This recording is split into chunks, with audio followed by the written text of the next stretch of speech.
All right, let's get started for today.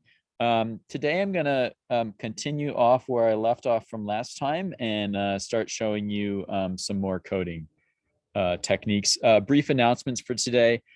First, I wanted to give a little bit of a clarification about our expectations about collaboration policy.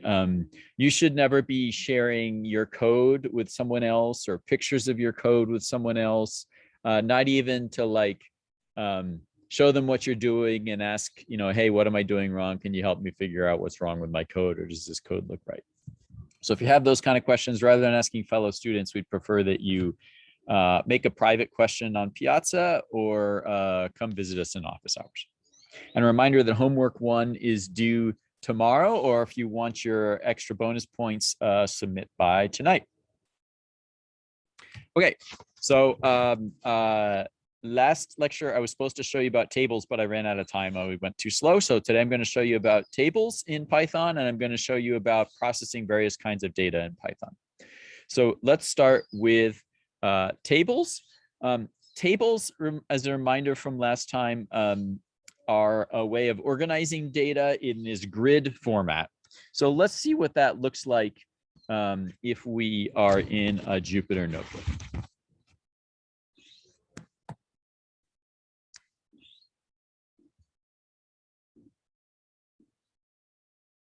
And can you see my notebook without anything, any chat window or anything covering it up? Yes, excellent. Okay, so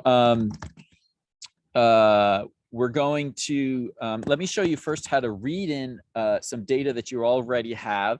If you have data that's in a spreadsheet, you can save it to CSV format, and then you can read that into the Python programming environment, into your Jupyter Notebook, by using a function called table.readTable. Okay, so that's the name of the function, table.readTable. It takes an argument, which is a string that's the file name of the spreadsheet. And that we noticed we did an assignment statement. So we now have a name cones that was associated with the result of this function. And what the result of this function is a table. So this is a way of reading in from a spreadsheet and getting it into the Python programming environment. And we can look at this table. This is a very simple table, just for an example. You can see this is a table that has some rows. Each row represents a kind of ice cream, and each column represents an attribute. Like the first column is what flavor of ice cream is in that, well, I guess it's an ice cream cone. So .csv is just an extension that indicates it's a CSV format, which is one way you can save a spreadsheet. If you're in Excel or Google spreadsheets or whatever, you can save as CSV. Now, I want to show you a bunch of operations you can do with a table. So let me show you a simple one to get you started. I apologize. I was having trouble updating the website. So if you want to find the class materials, I just pasted them in chat. There's a link to the demos and a link to the slides. All right, so the first operation I'm showing you here is an operation that's called show. And you can see what's happening here is we have a function, looks like a function, cones.show, and then an argument 2. But there's something a little bit tricky happening here. This is not just an everyday function because of that period, that dot.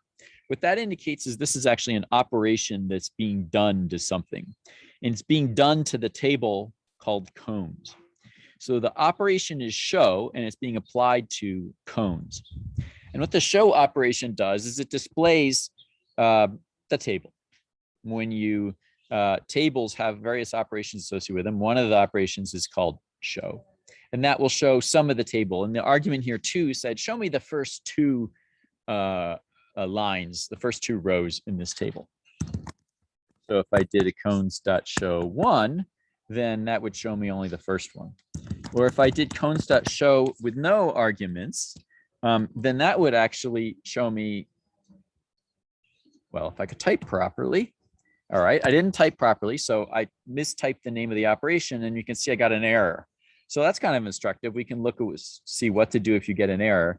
Down here, you can see it says table object has no attribute shows. That's a bunch of jargon and gobbledygook, which is a way of telling you that there's no operation registered with the name shows. So I typed the name of the operation wrong. The correct name was show. Okay, so if I use the show operation on this table with no arguments, it shows the entire table. There's other operations you can do on tables. Another one you can do is called the select operation. So the select operation will pick one column from the table. It constructs a new table that has just one column, the one you indicated. So you can see what's happening here is we have an operation called select. We have the table it's being applied to called cones. And we have the argument, which is a string that represents which column I want to select. Remember that each column has a label. In this case, the labels for the columns are flavor, color, and price. And so I indicated I want the column with the label flavor. And you can see it gave me a new table here. It's kind of a simplistic table that only has one column.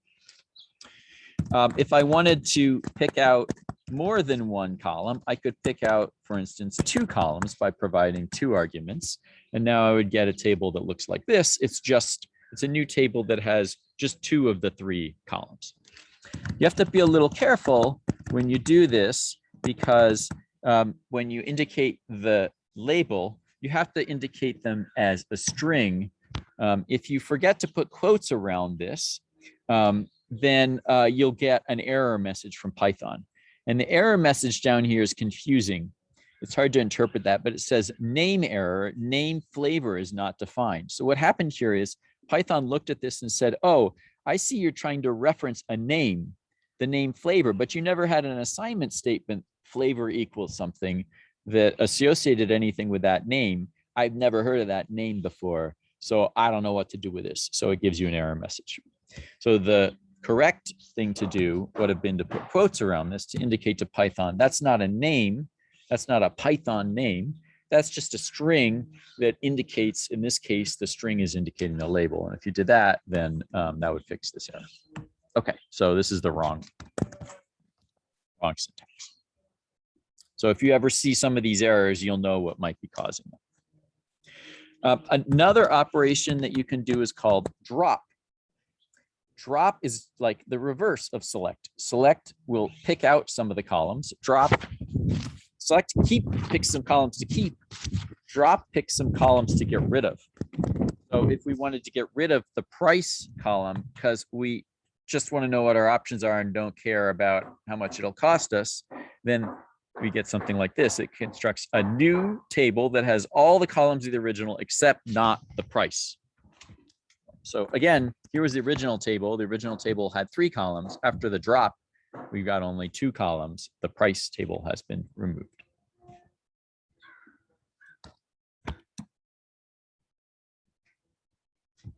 All right, let's do, so this is, each time we're doing an operation, we're constructing a new table. We can, in this case, I'm constructing a new table and then displaying it. If we want to save that table around to later do some more operations on it, we can use an assignment statement to give that new table a name.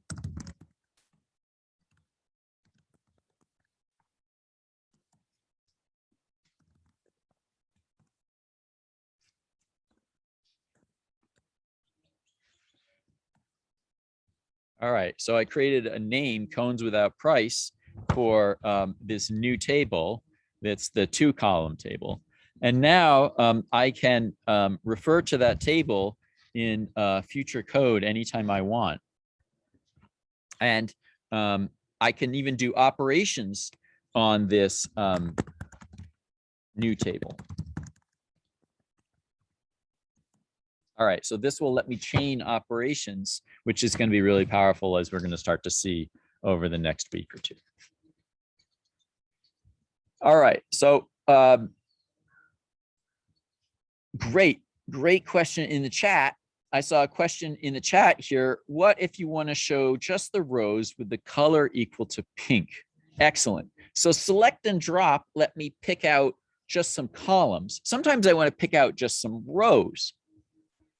So for instance, maybe I want to know all of the ice cream cones that are pink in color. The way we do that is with an operation called where. So the where operation is a function that takes two arguments. There is in this case, you wanted color, right? So you wanted to know the color was pink. So the first argument is which column we want to do the match on. And the second argument is the value that we want to match. All right. So this where operation is being performed to the table cones, and it's picking out all the rows where in the color column, the value pink appears. All right. So you can see we get a new table here with just 3 rows because there were only 3 of the ice cream cones that were pink, and all of those have a color of pink.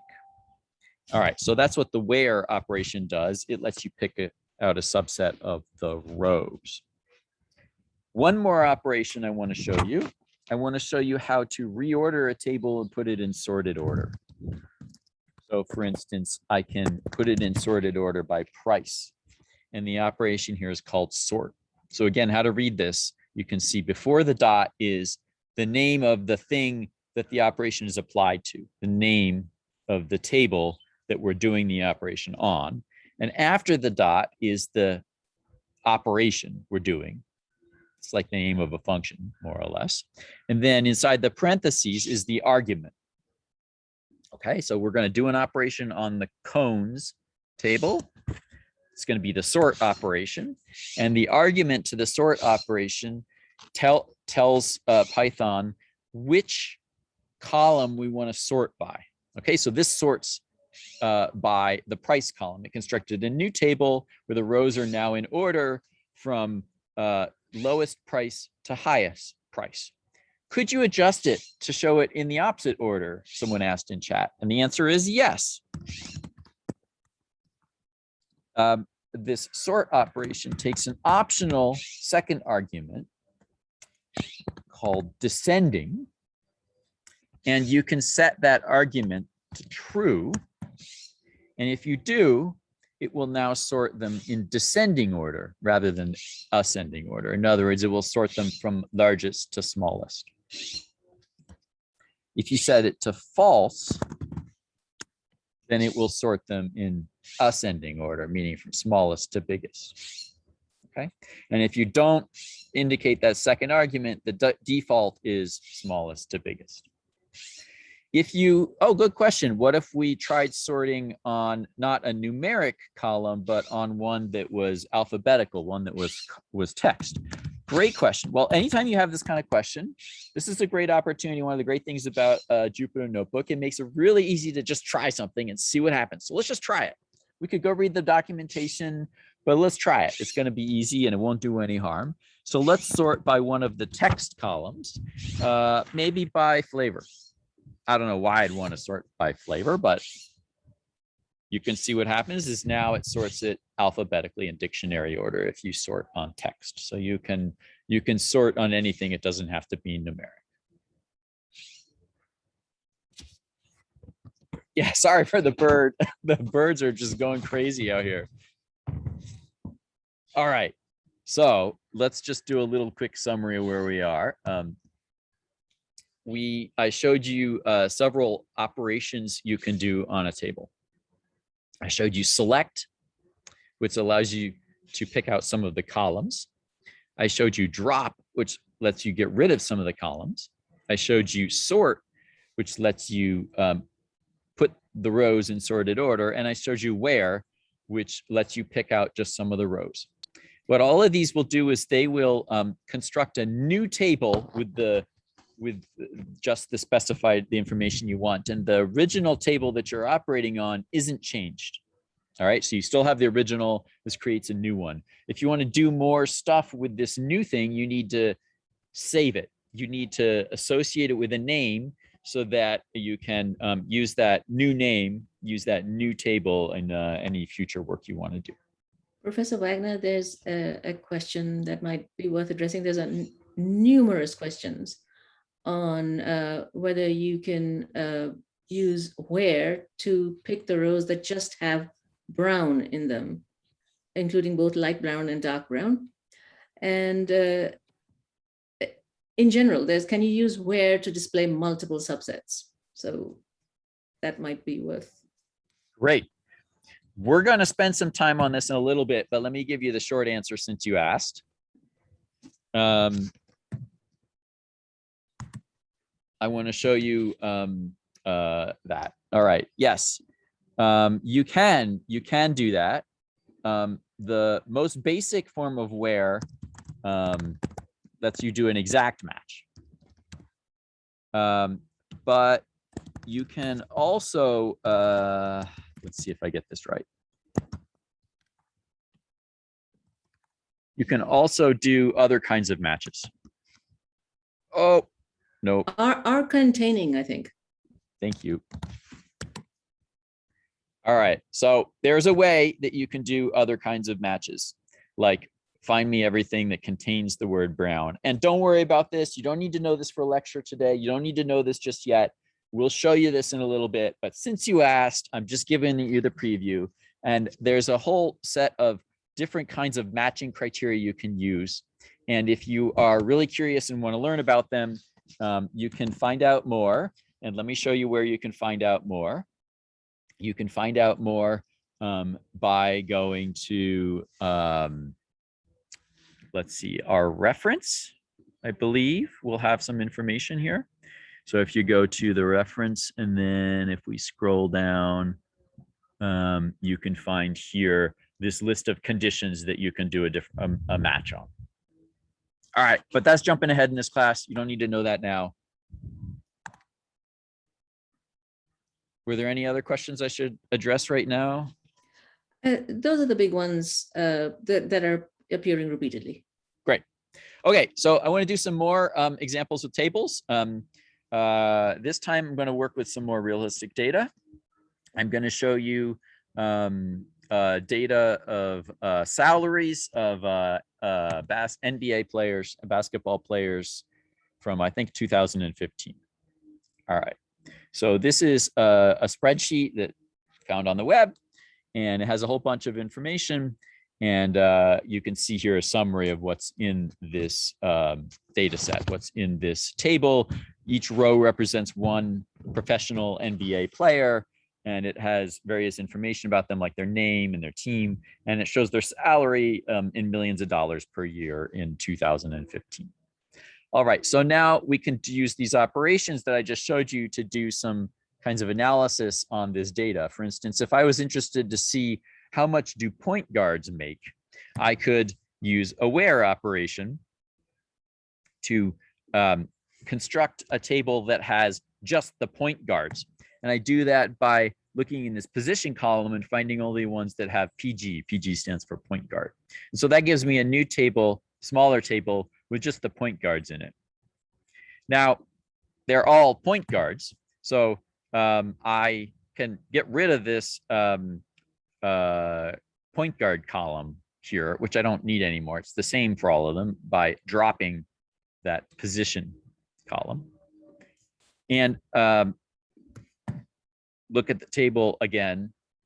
And wait, I thought I just dropped the position column. Why is it still there? Anyone want to answer in chat?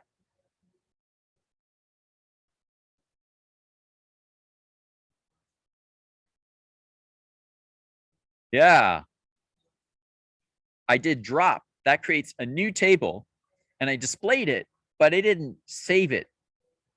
It doesn't modify the original table. The original table is this point guards table. The drop operation doesn't modify that one. So here I asked the notebook to show me the point guards table that I didn't modify. So I dropped one of the columns, I showed it to me, and then I threw it away. I didn't do anything to save it. So if I want to get rid of that column and work on this table without that column in the future, I need to save it, which means I need to use an assignment statement to give a name to this new table. Now, I could give a new name like point guards without unnecessary column, but that's kind of a pain.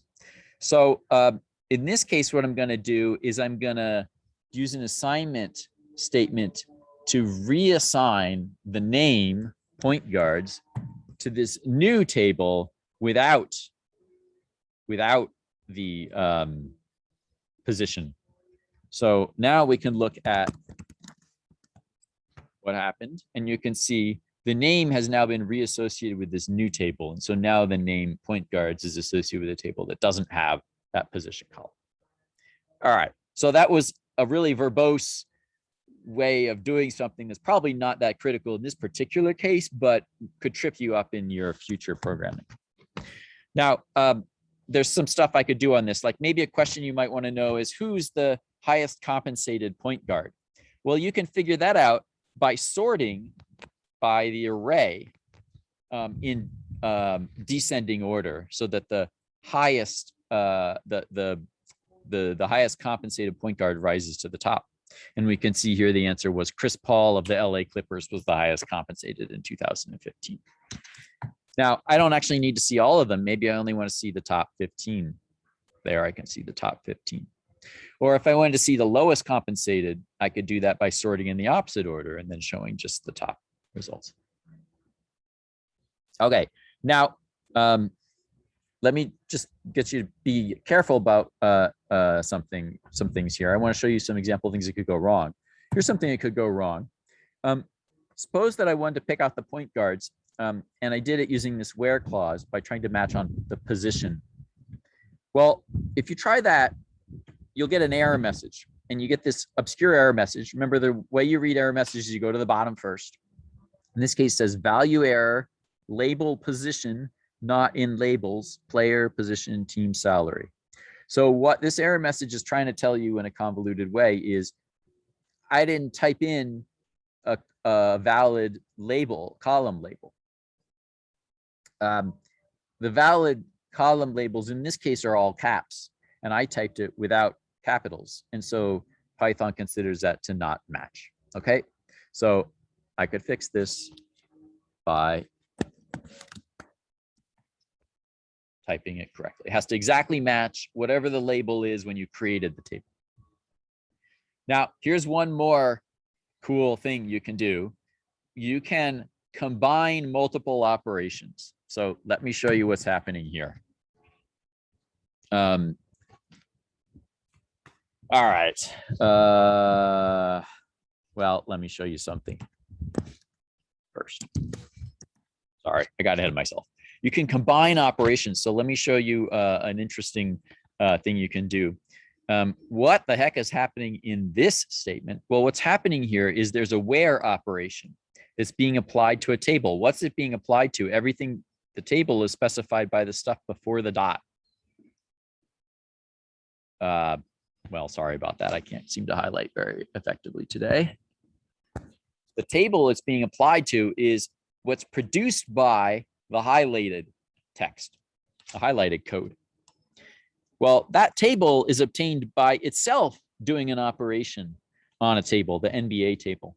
So what this line of code did is a pretty tricky way of saying, I actually want you to do two operations. First, do the drop operation on the NBA table. That gives me a new table without the team column, and then do a where operation on that resulting table. So you can chain these together and do a sequence of operations where each operation works with the table produced by the previous operation by doing something like this. So we see here, we get a new table that's only the point guards and it doesn't have the team in it.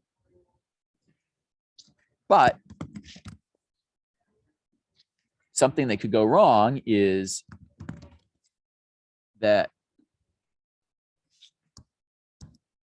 let me create a new cell for this.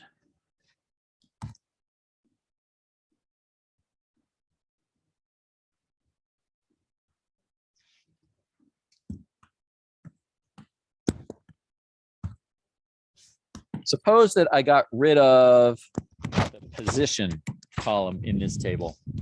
So now I have a table that does not have the position column. If I try to do a where operation to match all rows where the position is point guard, this isn't going to work. I got an error message here. We go read this error message by starting at the bottom. And you can see here it says position is not in not one of, basically what it's telling you is position is not one of the labels for this table. There are only 3 labels: player, team, and salary, and position is not one of them. So if you try to do a where operation on a column that doesn't exist, you'll get an error message like this. And so now you know what to do. So what went wrong when I did this was I first got rid of that column, the position column, and then I tried to match on it, but it was already gone. So be careful. The order in which you do operations can matter. What I should have done is match on the position column first and then get rid of it, not the other way around. All right, so that's tables. I want to show you different kinds of data that you can work with in Python. I've been showing you tables as one kind of data. It's a way to organize data. I want to show you about numbers, and I'm going to show you about text. So I want to show you some things you can do with numbers in Python. First of all, you can enter in numbers, and Python is glad to do basic operations, things you might be familiar with. That's not what I wanted to do. You can do division. And if you do, then you will see here that it's keeping around stuff after the decimal point. Division gives me a new kind of number. 30 is what's called an int, meaning it's an integer. It doesn't have anything after the decimal place. It doesn't have decimals. Ints don't have any way to express decimals. But this number here, 3.333, has stuff after the decimal place. And in Python, that's called a float. A float is something that can have stuff after the decimal place. Now, 5.0 is a float. 5 would be an int, but 5.0 is a float, meaning that it can have stuff after the decimal place. In this case, all it has after the decimal place is 0.0. It's kind of nothing. So it could also have been represented as an int, but whenever you divide in Python, it always gives you a float, just in case there are some decimals there. I showed you how to do exponentiation. So that means multiply 10 by itself 3 times. You can also do another kind of exponentiation. This part doesn't have to be a round number, doesn't have to be an integer. It could be a half. So if I take 10 and exponentiate to the 1/2 power, it turns out that is the same thing as the square root of 10. So this is a way you could compute square roots. Now, Python exponentiation numbers can get really big really fast. For instance, whoa, monster number.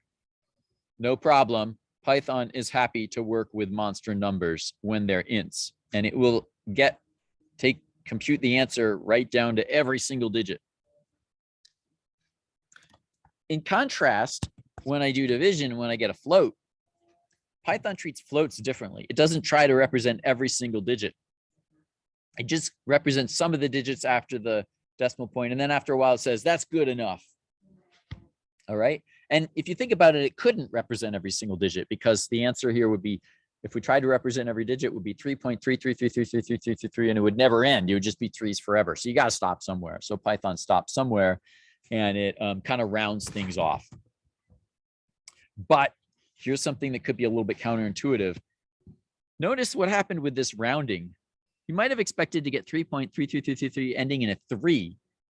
What's up with that 5 there? That makes no sense. Well, this is where the fact that comes in some weird thing about the fact working with computers. We work with base 10 numbers, but computers don't. They work with base 2. They work with binary. So internally in Python, this is represented in binary and base 2 with only 0s and 1s, not base 10. And when you cut things off and round at a certain point in binary, then it actually turns out that the number you get is a little different after you do the rounding. And then when you convert that back to decimal, it got rounded in what looks like a really funny, weird way. All right. So when you're doing operations in Python with a float, it's pretty accurate. But if you need to know down to the 1 trillionth you know, the last few digits here might not be reliable. So let me give you another example of that. Let me just type some big old number that's a float. There's a float, and it's a big number.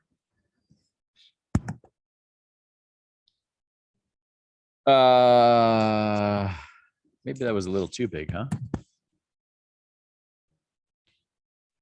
Yeah, you see how it kind of rounded things off there? So let's try something here. I'm going to take that number and then I'm going to subtract off this. All right, almost the same number. And if you look carefully, the correct answer should be about 0.0000233923. But Python didn't give me the correct answer. It gave me 0. It said these two numbers were the same. They had no difference. That was wrong. The reason it was wrong is because Python only stores a certain, basically think of it as a certain number of digits after the decimal point, and then it kind of rounds things off after a little bit. And this got rounded off after a few digits. And this got rounded off after a few digits. And that rounding left these two to be the same. And so then when you took the difference after the rounding, the difference of the rounded numbers was 0. They both rounded to the same thing.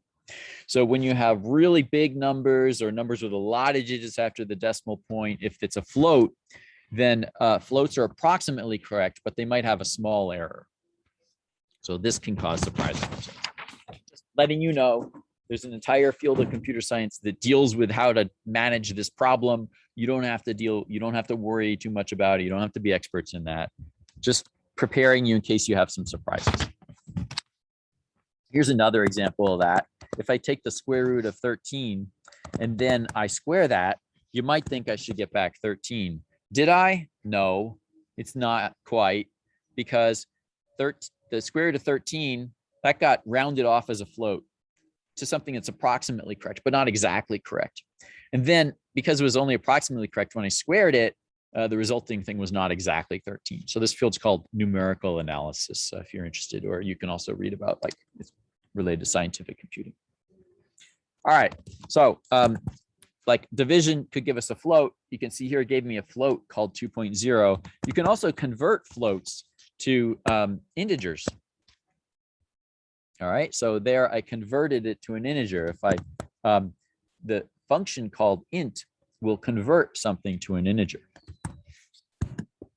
All right, so you see here, I passed it an argument 2.3, that was a float, and it converted to an integer by, well, rounding down, basically. What would happen if I said 2.7? It doesn't round to the nearest integer, it rounds down. You can also convert floats back, sorry, you can convert ints back to floats. So you can convert back and forth if you ever need to do that.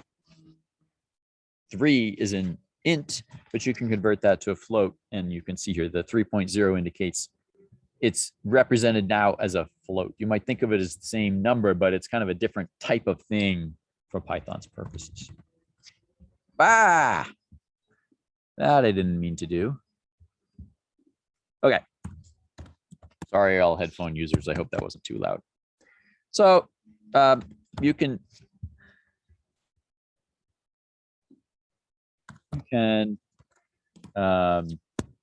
do some division and see what happens. And I want to show you another thing, funny thing that happens with this kind of round off stuff, just to prepare you. Let's hit a lot of zeros. No, some more zeros. More zeros. Not enough. I need more zeros. That looks like enough.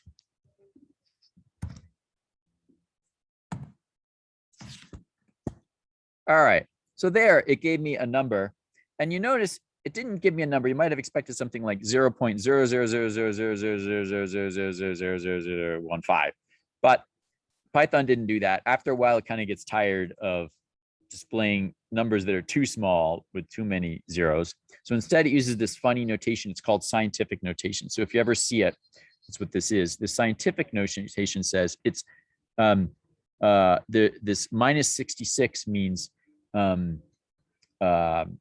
basically 1 over 10 to the 66 times 1.5. Okay, so this is like 0.00015, where you have 65 zeros in there. All right, you can use this scientific notation too if you want. Now, if you were to multiply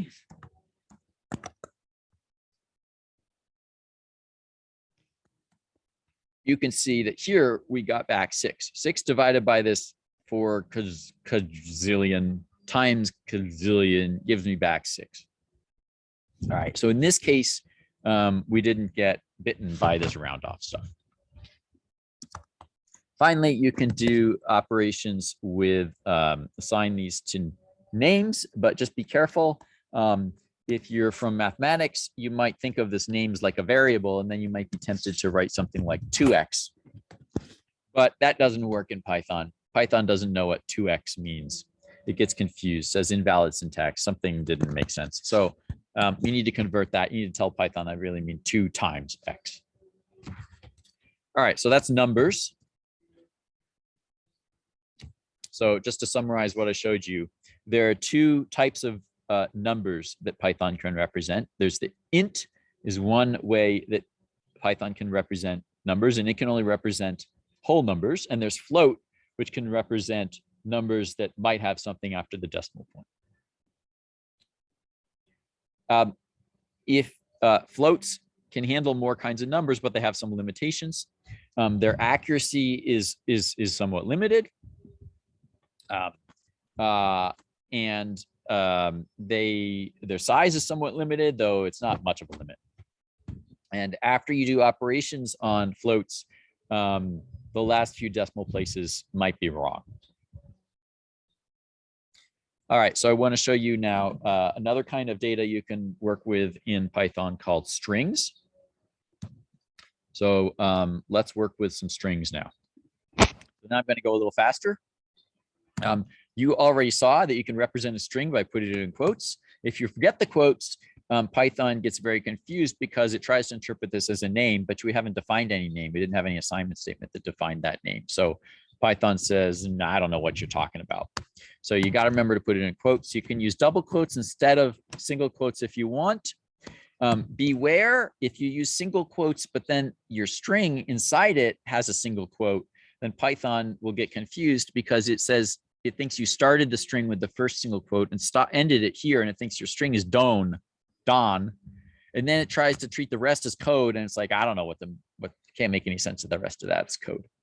You can kind of get a hint that there could have been a problem here from the highlighting, the color highlighting the notebook does for you. The notebook puts strings in red and code in black, and you can see here it put this part in red and this part in black, and so that was kind of maybe a little bit of a visual hint that was that really what you meant? All right, so if you wanted to have a single quote in your text, you could surround it by double quotes, and that will avoid that problem. What would you do if you wanted to have a double quote in your text?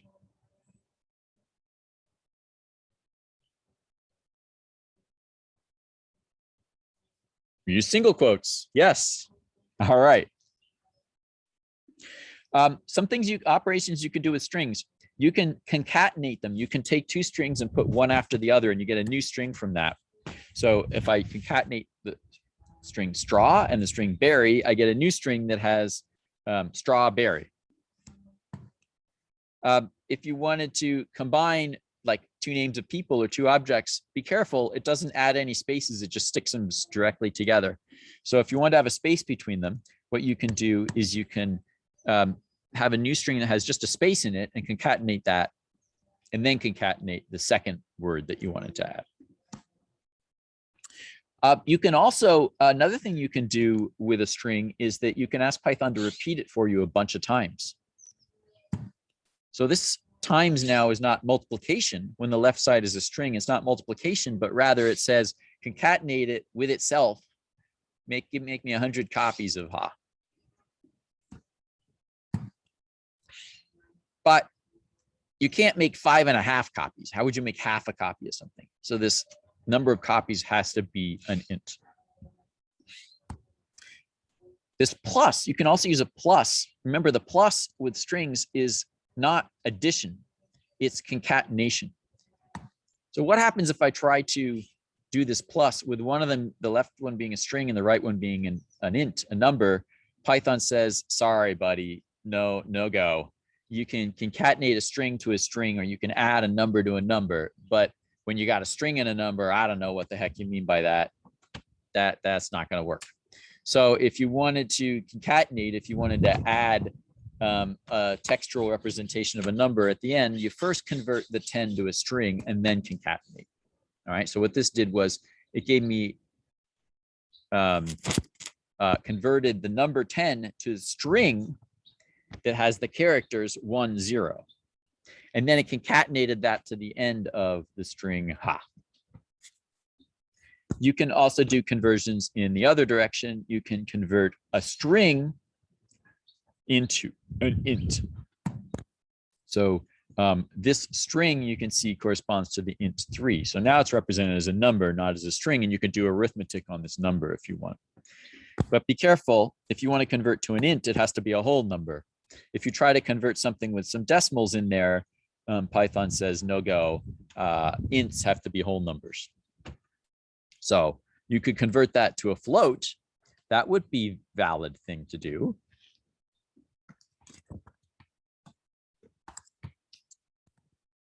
And now I've got a numeric representation, what was previously text. And if I said, well, look, I know there's always, this is going to be end with nothing after the decimal point. I want this represented as an int, not as a float. You can convert from a float to an int by chaining these two operations. First convert from string to float, and then convert from float to int. And now I've got a number that is represented as an int. All right, so that is strings. So to summarize what we've got with strings, a string is a snippet of text. Can be any length. Could be a single character, could be multiple characters, could be a whole bunch of them. Those are all strings. And you can, if the string has only numeric stuff in it, you can convert that string to a number. You can always convert any value to a string, to textual representation. Okay, so we saw some conversions. Of course, you can't convert textual stuff that's not represented numerically. If it's spelled out in English words, Python won't know what to do with that. Numbers can be converted to other numeric types. You can convert from a float to an int, or from an int to a float. All right, in the interest of time, I'm going to give you a discussion question that we're not going to try to work through now, but you could think about on your own. You could pull up the slides after lecture today. Look at this code example. Each one of these 4 lines of code has some error, and you could work out, why is there an error? Why is Python going to give you an error? I want to tell you a little bit about types too. We've seen different kinds of types. There's an int, there's a float, you can have a table, and you can have a string. These are the different categories of data that Python can represent. And if you have a value in Python, you can figure out which type it is using a function called type. All right. So this function called type, you pass it a value and it will return what kind of data that value is. All right, so a little bit of demo here. This types stuff is a little bit advanced, and if it's confusing, you are welcome to ignore this. This is not the most important thing I will teach you today. For instance, I can ask Python, what is the type of 10? And Python tells me that is stored as an int. If I assign a name A, and then I ask for the type of that, it will tell me that A is associated with a value of type int. If I give it 4.5, Python will say, well, hey, I'm representing that as a float. If I give it a string, it will tell me I'm representing that as a string. str means string. Remember we defined that table of NBA players? I asked for the type of that, and Python will tell me, here's the type of that. It's a type table, basically. So this is a special thing that we have built in code we provided for you, which is a way to represent data in tabular format. We also saw true is of type bool. That means a Boolean means true or false. We saw functions. The abs function converts something to a positive number. If I ask for the type of abs is also a thing in Python. It's a function, and you can see here its type is built-in function or method. That's a way of telling you that name is associated with a function. All right, now I want to show you one more concept in Python, and we'll have to continue this on Friday. I'm going to show you the notion of arrays. Array is a way to have a sequence of values. If you have a whole bunch of values, like I have 100 ints that represent the temperature over the past 100 days, I can store them in an array.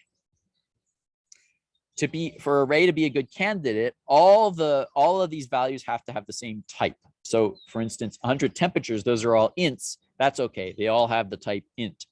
But if some of them were ints and some of them were strings, you can't use an array. Now, arrays are great because they let you do an operation on everything in the sequence.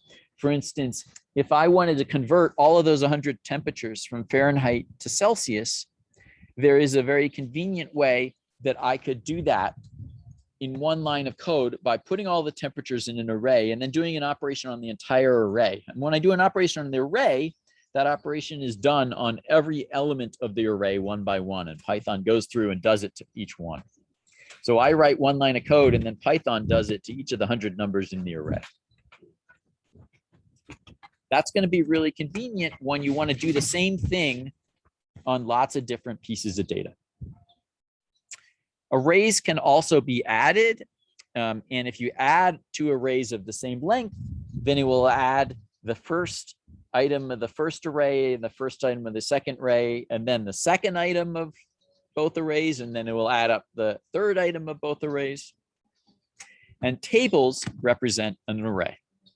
So on Friday, I will do some examples of this. These arrays are going to be a really powerful way to do operations on lots of data with just a little bit of code.